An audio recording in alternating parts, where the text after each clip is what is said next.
希伯來書第13章第1至25節，教導信徒該做的事：一、你們總要保持弟兄之間的愛；二、不要忘記熱誠款待客旅，有人這樣做，就在無意中款待了天使；三、你們要記得那些坐牢的人，好像跟他們一起坐牢一樣，也要記得那些受虐待的人，感同身受。四、人人都應該尊重婚姻，婚床也不要玷污，因為神一定審判淫亂和通姦的人。五、你們為人不要貪財，要滿足於現有的，因為神親自說過：我決不丟下你，也不離棄你。六、所以我們可以放膽說：主是我的幫助，我不會害怕，人能對我做什麼呢？七、你們要記得那些領導你們，曾經把神的道傳給你們的人，要觀察他們行事為人的成果，要效法他們的信心。八、耶穌基督昨天、今天，直到永遠都是一樣的。九、你們不要被人用各種怪異的教導引入歧途。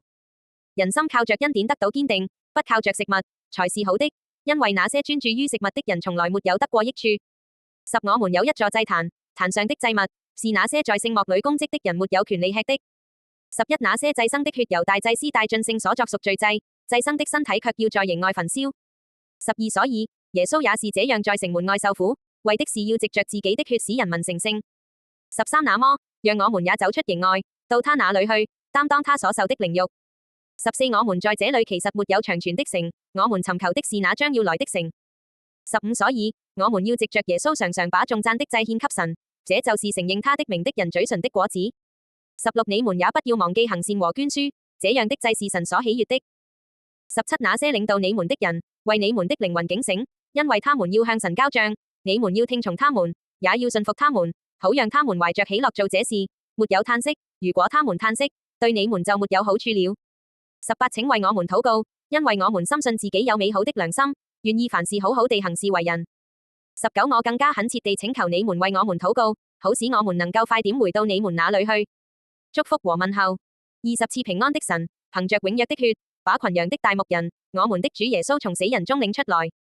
21願他在一切善事上成全你們，好使你們遵行他的旨意，又藉着耶穌基督在我們裏面做他喜悅的事。榮耀屬於他，直到永永遠遠。阿門。22弟兄們，我懇求你們耐心接受我這番勸勉的話，其實我寫給你們的信已經很簡短了。23你們要知道，我們的弟兄提摩太已經獲釋，如果他來得早，我就跟他一起去看望你們。24請問候所有領導你們的人和所有聖徒。從意大利來的那些人也問候你們。25願恩典與你們眾人同在。